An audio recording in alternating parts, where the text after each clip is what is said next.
এও হুমকি দিচ্ছেন যে তিনি এই প্রবাসী কি আর কখনো বাংলাদেশে ফেরত যাবেন কিনা যাবেন না।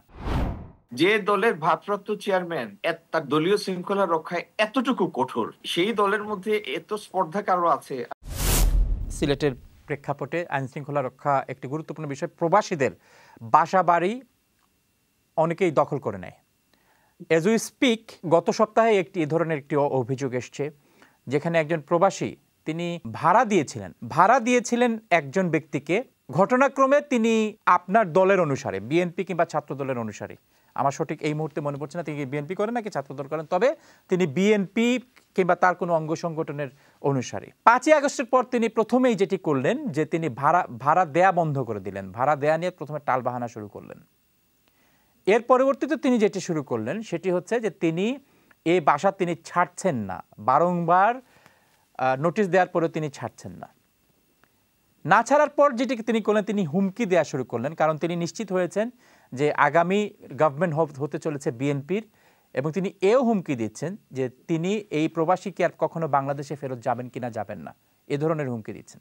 যখন আইন শৃঙ্খলা রক্ষাকারী বাহিনীর যখন তৎপরতা শুরু হলো, কোর্ট থেকে যখন আদেশ আসলো, কোনো কিছুই তিনি তোয়াক্কা করছেন না, তিনি আরও থাকছেন এবং তিনি অপেক্ষা করছেন নির্বাচন হয়ে যাক, নির্বাচন হলেই তো পরিস্থিতি পাল্টে যাবে, সেনাবাহিনী ব্যারাকে ফিরে যাবে, সুতরাং তখন তিনি যে বাসাতে আছেন সেই বাসাতে থাকার তার অবাধ সুযোগ আরও বৃদ্ধি পাবে। এই প্রবাসীও হয়তো আর কখনো ভয়ে তিনি আর দেশে ফেরত যাবেন না।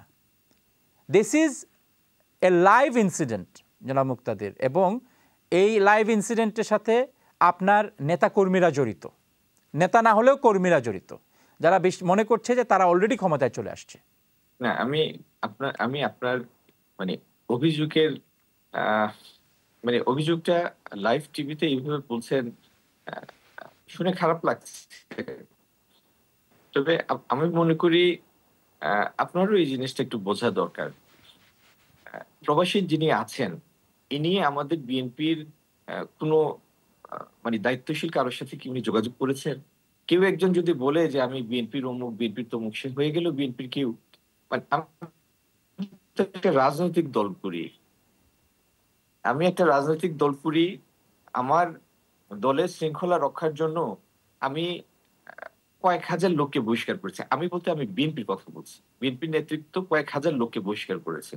আমরা প্রশাসনকে এরকম বলে রেখেছি, আমি অন্তত সিলেটের কথা বলতে পারি, এখানে পুলিশ প্রশাসন, সিভিল প্রশাসনকে এইভাবে বলা আছে, আপনারা আইন শৃঙ্খলার বিরোধী কোনো কাজের সাথে কাউকে জড়িত পাবেন, সাথে সাথে তাকে ধরবেন।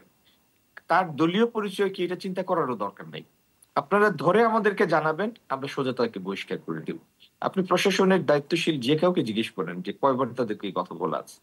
আমরা যাদেরকে বহিষ্কার করেছি 7,000-এর উপরে নেতাকর্মীকে সারা দেশে, 70 জনের বিরুদ্ধেও প্রশাসন এগিয়ে এসে তাদের বিরুদ্ধে কোনো ফৌজদারি মামলা দায়ের করেনি। তো তাদেরকে তো বহিষ্কার করাই হয়েছে।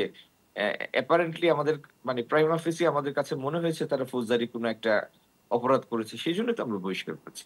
তো এই যে কথা আপনি বলছেন যে বিএনপিরও হতে পারে, ছাত্রদলেরও হতে পারে, তো তার তো একটা নামধাম পরিচয় থাকবে।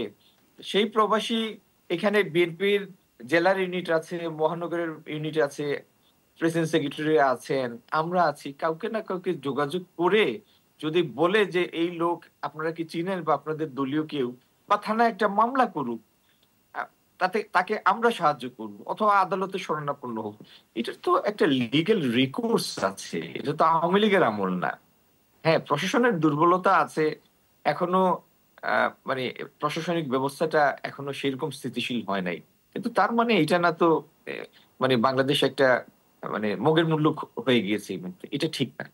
প্রবাসী এরকম যদি কারো কোনো বিষয় থাকে, আমাদের দায়িত্বশীল কোনো নেতৃত্বের সাথে যোগাযোগ করে ওই যার সাথে তার সমস্যা তার অন্তত পরিচয়ের সত্যতাটা যাচাই করুক যে আসলে বিএনপি, নাকি তাকে একটা মিথ্যা হুমকি দিয়ে একটা ধারণা সৃষ্টি করে তাকে একটা আতঙ্কিত করার চেষ্টা করেছে।